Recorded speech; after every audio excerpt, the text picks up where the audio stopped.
Hey everyone, I'm Jessica, and this is Luke. Hi. Sorry, we're bombarded with batteries here. Welcome back to our channel. It's been a busy couple of months for us, and we've had a few distractions from our truck and camper build, as well as replacing our old well pump that finally gave out after 26 years of mostly reliable service. We also replaced our old dishwasher with another, less old dishwasher that cleans our dishes much better now. There's always something to fix around here. This is true. On top of that, we had a major oil leak on our Saturn wagon that was a relatively easy fix. But our biggest distraction has been more in line with our current build and involved reconditioning and troubleshooting the high voltage battery pack of our old 2007 Prius. This is just one of 28 modules that we had to replace. Although the Prius is a hybrid vehicle, meaning that it has both an electric motor and an internal combustion engine, it won't run correctly if the high voltage pack isn't healthy. In our case, some of the cells had degraded to where we were seeing that red triangle of death. Some of these cells were over 10 years old, but we have replaced weaker cells over the last 7 years. Thankfully, rebuilding the high voltage pack on a Gen 2 Prius is not as complex as our new pack will be. As mentioned, they only use 28 much lighter nickel metal hydride modules to make up the whole battery pack versus the 100 plus larger sized LFP modules that we'll be using for our truck's battery pack. Unfortunately, the Prius still uses a somewhat specialized 12-volt battery for many of the standard electrical circuits, which is what this is. But as many Gen 2 Prius owners know, those 12-volt batteries can be very expensive, and the limited alternatives have not been reliable for us over the years. If that wasn't enough, we also had to diagnose and remedy a bad battery control unit that was giving us some very unusual numbers on our diagnostic reader. It turned out to be just a couple of corroded pins for the connector that goes into the computer that monitors all of these battery modules, which was then giving us the error. Battery low. Damn it! Hold on a second. Where's the charger? That's better. But getting back to our build, the main focus for us these past couple of months has been finalizing our battery choice and designing our battery boxes. We thought we had the right one, which was going to be this MB31 lithium iron phosphate from one of the big EV and solar manufacturers, ArtyEvRv. ArtyEvRv, like the other big battery makers for EVs, is located in China. Their batteries have been used by BMW, Mercedes-Benz, and the yet-to-be-released Aptera concept vehicle. The MB31 is a solid choice for both passenger vehicles and solar energy storage. But for how we discovered it may not be the best choice for our project, we needed to look under the hood, so to speak, to see what makes a good EV battery for more demanding builds such as ours. For comparison, a typical Tesla Model S or X has a roughly 60 to 100 kilowatt battery pack depending on the model. Think of the number of kilowatt hours of capacity in a battery pack as like the size of a fuel tank on a regular car. The more fuel it can hold, the further you can go between refills. Longer range Tesla models use more battery modules and are designed to run motors at around 320 to 400 volts, with current delivery exceeding 1,000 amps in some cases. That voltage, coupled with the high amps, makes for a very powerful setup. Remember, based on Watt's law, electrical power measured in watts is basically volts times amps. This is an equation that we regularly refer to when calculating power, and this works for any battery or any chemistry. Battery capacity measured in watt hours is only half the story. The high amp delivery number is very important because it determines how fast the motor can spin and for how long. But remember, Teslas are very high performance vehicles designed for acceleration and top speed. Our truck will still be able to utilize that high torque capability of the large drive unit, but with programming to limit the top speed and ultimately give us more range. In reality, aerodynamic drag and wind resistance is one of the most negative elements when it comes to energy efficiency, so dialing down our top speed will definitely help us in the long run. So the MB31s look good on paper until we started looking deeper at the specifications. Unlike lithium-ion batteries, LFPs or lithium iron phosphates do have one drawback that we had to consider, and that is current delivery. To simplify what's happening inside one of these LFPs, its ability to both deliver and receive electric current is primarily based on its internal chemistry and construction. LFP has a chemistry with a nominal voltage of 3.2 volts, which is slightly lower than most other lithium-ion chemistries that deliver 3.7 volts. Think of the voltage as pressure versus current, which is the volume of electricity in its flow rate. When we looked at the MB31, it has a generous capacity of 314 amp hours. Using that volts times amp equation, this means that this battery is rated at 3.2 volts times 314 amps, which basically equals 1,005 watt hours, or roughly 1 kilowatt hour. This smaller LFP, by comparison, only has 32 amp hours of capacity and would be rated at about 100 watt hours. In simple terms, this MB31 can deliver about 314 amps of current for 1 hour, while this smaller one only delivers 32 amps for 1 hour. This rating is usually described as a discharge or charge rate of 1C, where C is the amp hour capacity of the battery. Most lithium-ion batteries can charge or discharge at around 1 to 2C rating, but there are higher drain designs that can discharge at higher current ratings of up to 10C, but usually only for very short durations of less than a minute. Why is this relevant when driving, you may ask? Well, if you're trying to pass a slower vehicle on the highway or going up a steep hill, your batteries have to be able to provide more amps to safely increase the speed of the motor without overheating the pack. When you begin to use more current, or amps, it puts more strain on the battery, and as a result, you get what is called voltage sag. Tesla motors can run between 250 to 400 volts, but when you pull excessive amounts of current to make the motor spin faster, this can cause a voltage drop which can limit or even shut down the power to the motors. Think of that voltage drop like a water pressure drop at home when other faucets are suddenly open while you're in the shower. So when taking a closer look at the specs for that MB31 battery, we noticed that it's rated for a nominal discharge rate of only a half a C. This equates to current flow that is about half the capacity of the battery, which equals about 157 amps for 2 hours. Most normal driving scenarios, our motors might only require about 40 to 80 amps of current, but that could soon change if driving into strong headwinds, driving up a steep hill, or simply driving faster along a highway to pass a line of slow trucks.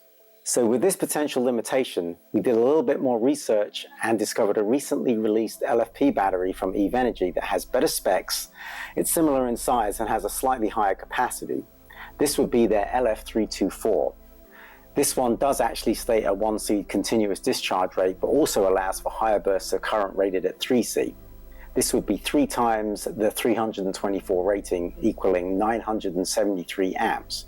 Our motor control programming won't allow that much current into the electrical system, but it will regulate current flow to the motor. With the specs on this newer battery, it will be able to handle the voltage sag much better when needing that 400 to 500 amps delivery for short intervals. With this new battery choice, we've also had to adjust the size of our battery boxes slightly due to slight dimensional differences. We're still planning to use the 5 boxes, but each box will now have 22 cells, making each pack around 70 volts nominal. There is a reason that we've reduced the number of batteries slightly from our first design. When we talk about nominal battery voltage, it simply means the voltage of the battery for most of its runtime from fully charged to empty.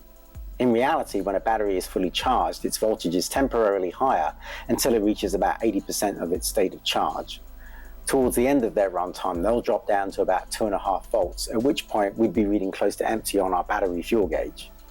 Our nominal 3.2 volt batteries are actually just over 3.6 when fully charged, so this higher voltage has to be accounted for when building the electronic system for an EV.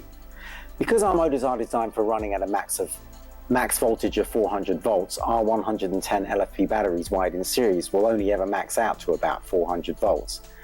That 3.2 nominal voltage for each cell equates to about 352 volts nominal, being the sweet spot for running our motor.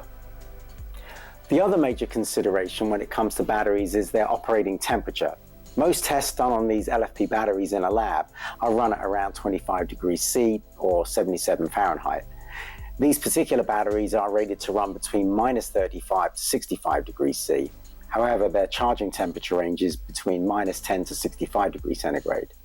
This temperature limitation for charging is one of the reasons that many EVs don't use LFPs in colder climates, because it can create charging issues during the winter months up north. However, there are workarounds for these situations, such as electric heaters for the battery cells.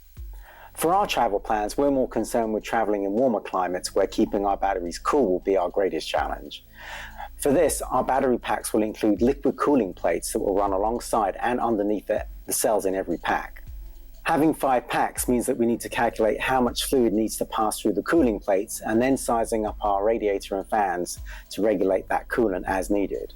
This setup is very much like a regular gasoline car that has a coolant pump along with the radiator and fan to keep the engine within safe operating temperatures when driving. One of the things that makes EVs much more efficient is that much less energy is wasted as heat compared with an internal combustion engine. In situations where the ambient outside temperature gets too warm to keep the batteries within that ideal 15 to 35 degrees C, that's about 59 to 95 Fahrenheit, we'll employ a heat exchanger device, more commonly known as a chiller unit. This unit will be plumbed into our AC system and will be able to provide the extra cooling to make up for what the radiator and the fans can't deliver. Conversely, in colder climates, which will be less likely, we'll tap into our interior heating system and channel some of that heat to help warm up our coolant if needed. Like I said, for us this will be a less common scenario. This cooling device is important for keeping the batteries cool when fast charging because just like delivering high current to power the motors heats up the batteries, so does pumping high current into them when you're fast charging. If you've ever used a super fast charger for your phone, you'll notice how much hotter the phone gets from receiving this higher current load. Another big change in our design has come about from wanting to improve our vehicle's handling along with better traction in slippery situations that will likely occur while we're out on the road. There are recreational trucks out there that are designed as all-terrain expedition vehicles or overlanders, which focus more on bigger tires and beefier suspension.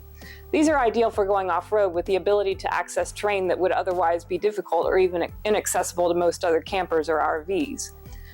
We've accepted that in order to build that kind of camper, we need to heavily reinforce our frame and also have a four-wheel drive train. In the long run, adding weight for that kind of capability would probably not benefit our efficiency for traveling long distances. However, after some thought, having a front drive motor would greatly improve our truck's capabilities for an acceptable increase in weight and a small drop of efficiency. In our hunt for a large drive unit, we've come across many dual motor salvage Teslas that use the large drive unit in the rear and a small drive unit in the front. One particular detail that we noticed is that only the performance models of the Model X and S featured this large drive unit, small drive unit combo, and those were only featured between 2012 and 2020. We've had to be careful to take note of this very important detail when looking at salvaged Teslas. We've also had to familiarize ourselves with how auto auctions work, and we've learned a lot about how we can potentially score a good deal if we're a lot of patient and a little bit of lucky. In the meantime, we've incorporated a front small drive unit into our design concepts, and although this does make things a little more complicated, the benefits are worth exploring for our build. As mentioned, we primarily get better traction and handling, but we would likely lose some efficiency by having more electronics to run two motors versus one. We've also done some research into the control of two motors, and there are aftermarket controllers built specifically for this purpose. The more challenging part of this new addition will be how to integrate it into the frame of our truck. As our truck frame is a rear-wheel drivetrain design, we'll need to consider our options for adding a front motor. Unlike this model that does have a front motor, the way the front suspension framework is set up on our actual truck, there's no way to physically fit a front drive unit in the space that we have. This problem will require some major design alterations.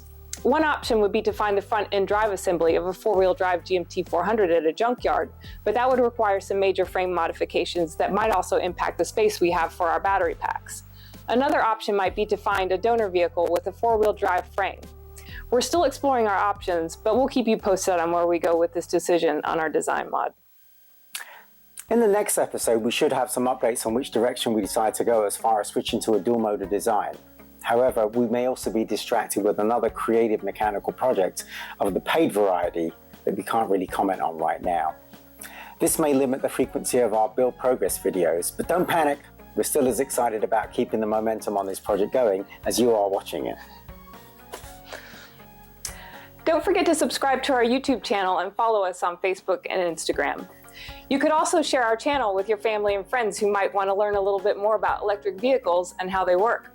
Subscriptions and views help us immensely. Thanks for watching, and be excellent to each other. Luke out.